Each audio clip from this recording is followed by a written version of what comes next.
हर हर महादेव, जय श्री कृष्णा।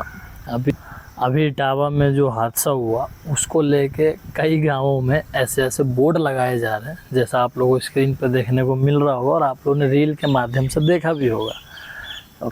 और इन लोगों का मानना ये है कि हमारे गांव में कभी भी ब्राह्मण पूजा पाठ करवाने नहीं आएगा और अगर हमने देख लिया तो उसे सजाए मौत होगी, जान से मार देंगे, हाथापाई करेंगे। तो सबसे पहले ऐसे मूर्खों को मैं एक शब्द में ये समझा देना चाहता हूँ, इनका ही गांव नहीं, ऐसे भारत में कई सारे गांव हैं वहाँ पे ब्राह्मण पूजा करवाने जाते ही नहीं।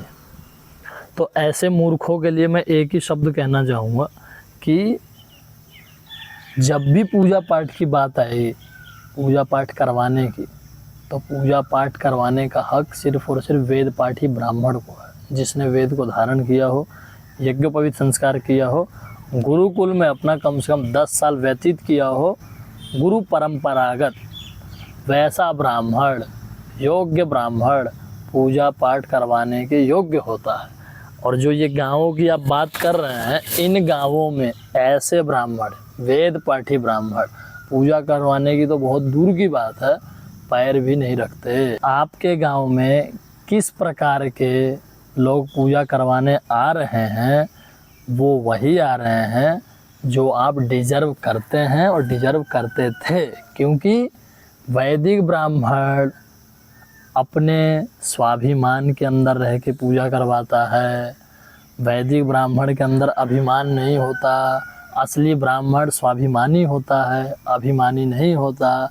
और आप उसके स्वाभिमान को ठेस पहुंचा के ऐसे कुछ लोगों को आमंत्रित करते हैं अपने गांव में कि ऐसा केस देखने को आपको मिलता है, ऐसा माहौल मिलता है। उदाहरण के रूप में अगर आपके गांव प्रदेश में जब पूजा पाठ होता है या आप अपने पर्सनल घर में भी करवाते हैं, तो आपका पहला फ़ोन पता है कहाँ जाता है? भगवान की कृपा से, आपकी किस्मत से पहला फ़ोन जो आपका जाता है वो योग्य ब्राह्मण के पास ही जाता है। लेकिन आपकी छोटी सोच और आपकी अज्ञानता के कारण आप वैदिक ब्राह्मण से हाथ धो बैठते हैं। कैसे? आप फ़ोन लगाएंगे वैदिक ब्राह्मण को, पंडित जी फलानी पूजा थी, करवानी थी हमें। वैदिक ब्राह्मण रेट फिक्स है, इस यज्ञ का इतना, इस अनुष्ठान का इतना। क्यों?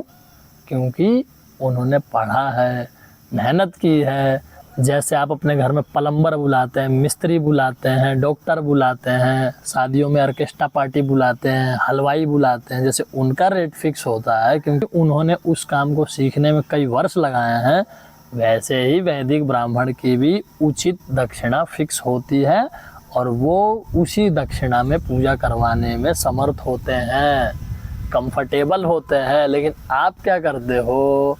आपको सिर्फ इससे मतलब है और इससे मतलब है, बेशक वो कोई भी लगा ले, वो आपके लिए ब्राह्मण ही है। तो आपका जब फ़ोन जाता है ना, तो वैदिक ब्राह्मण सीधे बोलता जी हो जाएगी, आपकी पूजा हो जाएगी, लेकिन इतनी दक्षिणा लगेगी।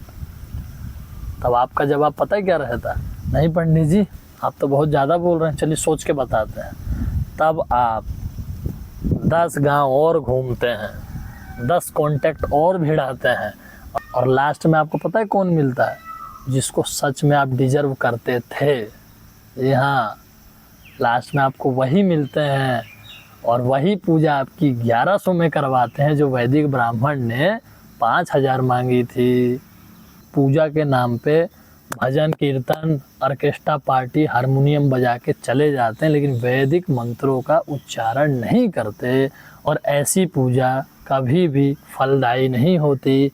पूजा ख़त्म होने के बाद आप क्या बोलते? अरे पंडित जी इतनी अच्छी आपने पूजा करवाई, और वो पंडित जी थे उनसे हमने बात की थी, वो इसी पूजा के 5000 मांग रहे थे, बताइए। तब इन महाशय का पता है क्या जवाब आता है? देखिए महाराज, हम तो संतोषी ब्राह्मण हैं, हमें भगवान की कृपा से जो मिल जाए। अब यहाँ पे यजमान का पता है क्या कर्तव्य रहना चाहिए? जो ऐसे ऐसे बोर्ड लगा रहे हैं उनसे ये पूछना चाहिए कि हे संतोषी द्विज वेद पाठी ब्राह्मण, जो आपने पूजा करवाई, क्या ये शास्त्रोक्त है? क्या आपने किसी गुरुकुल से अध्ययन किया है? क्या आपके पास कोई सर्टिफिकेट है?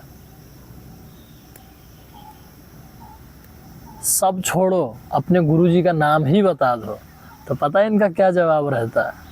अरे महाराज, हमारे ज़माने में डिग्री विग्री कहाँ होती थी, हमने तो गुरु परंपरागत पढ़ी है। अगर तुमने गुरु परंपरागत पढ़ी है तो अपने गुरुजी का नाम ही बता दो। फिर पता है इनका क्या जवाब रहता है? वो तो बहुत सिद्ध पुरुष थे और उनका निधन हो गया। गुरु का भी निधन हो गया, तुम्हारे पास सर्टिफिकेट भी नहीं है, गुरुकुल का मुंह भी नहीं देखा, लेकिन ये और ये, इससे तुम ब्राह्मण कहलाने लगे हो। तो हे मूर्खो, तो मैं सबसे पहले ये बता देना चाहता हूँ, वैदिक ब्राह्मण किसी के अधीन नहीं होते। 3 टाइम संध्या करने वाला ब्राह्मण कभी किसी के अधीन नहीं होता। ऐसे द्विज ब्राह्मण के अधीन तो स्वयं वेद शास्त्र हो जाते हैं, स्वयं ब्रह्मा हो जाते हैं। इसलिए ये सब मन से निकाल दो कि ब्राह्मण ऐसे बोर्ड लगाने से वेद पाठी ब्राह्मण भूखे मर जाएंगे।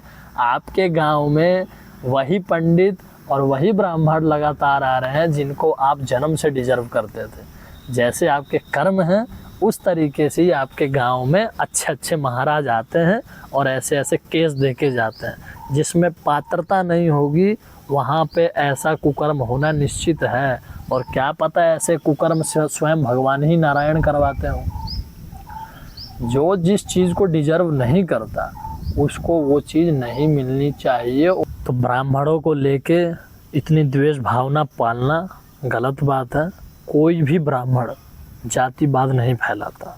और किसी भी ब्राह्मण ने उठा के देख लीजिए, अगर सच में सनातनी है, शास्त्रों पे भरोसा है, अपने पूर्वजों पे, कुल देवताओं पे भरोसा है, तो एक भी गवाह, एक भी पन्ना, एक भी शास्त्र आपको नहीं मिलेगा जहाँ ब्राह्मणों ने जातिवाद फैलाया हो। और अगर ऐसे ब्राह्मण हैं तो वो अनपढ़ है, वो शिक्षित नहीं है। शिक्षा रखने वाला, गुरु दीक्षा से पढ़ने वाला, यज्ञोपवीत संस्कार वाला, शास्त्रों को जानने वाला, वेदों को जानने वाला, ऐसा ब्राह्मण जातिवाद नहीं फैलाता। जातिवाद फैलाते हैं ऐसे 2 कौड़ी के राजनेता जिनको धन का लोभ है, जिनको सत्ता में आना है, और पिसते हैं आप जैसे और हम जैसे लोग। तो आज भी टाइम है, आज भी वक्त है, संभल जाओ, सनातनी बनो, हिंदू बनो। कुछ नहीं रखा है ब्राह्मण, क्षत्रिय, वैश्य, शूद्र में, सब भाई भाई हैं और भाई भाई थे। जिसका जो काम है उसको वो करवाने दो। आप अपनी फील्ड में मेहनत करो, इन बकवास की चीज़ों में मत पड़ो। देश दुनिया घूमो, चीज़ों को समझो, तब समझ आएगा। नहीं तो जो हुआ बांग्लादेश में, अगर वो भारत अगर हो जाएगा तो आप ही मारे जाएंगे और आपकी ही गर्दन रेती जाएगी। और एक बात और ध्यान रखना, जितनी भी जातिवाद का आडंबर फैला के आप तो तमाशा कर रहे हैं, अन्य धर्म वाले चीज़ों को नोटिस कर रहे हैं और इसका लास्ट में फ़ायदा उठाया जाएगा, जैसे बांग्लादेश में हुआ। अगर एकजुट नहीं हुए तो ये सारी चीज़ें नोटिस की जा रही हैं और ये रेते जाएंगे, गला रेता जाएगा। और जो ये राजनेताओं के चक्कर में पड़ के, जातिवाद के चक्कर में पड़ के आप लोग पागलपन फैला रहे हैं ना, ये ही राजनेता उन दल से मिलके आप लोगों के खिलाफ ही आवाज़ उठाएंगे। तो राजनीति किसी की नहीं होती। पढ़िए, देश दुनिया घूमिए, तब जाके आपको समझ में आएगा हकीकत है क्या। तो देखिए, बोलने के लिए बहुत कुछ है, गंभीरता से समझिए। कहीं भी फॉल्ट नहीं है, फॉल्ट है सिर्फ़ और सिर्फ दूसरों लोगों में और आपके अंदर, जो आप उनकी बड़ी बड़ी बातों में द्वेष भावना में आके अपने युवा अवस्था ख़राब कर रहे हैं और मोर्चा और ये बेकार की चीज़ों में पड़े हुए हैं। पढ़िए लिखिए, शास्त्रों पे ही इतना ब्लेम लगाने का अगर आपको शौक़ है, इतना आपको वो है, तो आप सबसे पहले शास्त्र को पढ़ना चालू कीजिए। शास्त्र जब पढ़ लेंगे तो होश ठिकाने आ जाएगा। चलिए आज वीडियो यहीं समाप्त करते हैं। किन किन लोगों को हमारी बात समझ आई, किन्हीं लोगों को हमारी बात से अगर ठेस पहुँची हो तो हमारा हाथ जोड़ के उनसे विनम्र निवेदन, हमें क्षमा कीजिए। और किन्हीं को अगर हमारी बात अच्छी लगी हो तो कमेंट बॉक्स में अपना राय दीजिए। वीडियो पसंद आई हो तो वीडियो को ज़्यादा से ज़्यादा शेयर कीजिए और हमारे चैनल को सब्सक्राइब कीजिए। हर हर महादेव, जय श्री कृष्ण।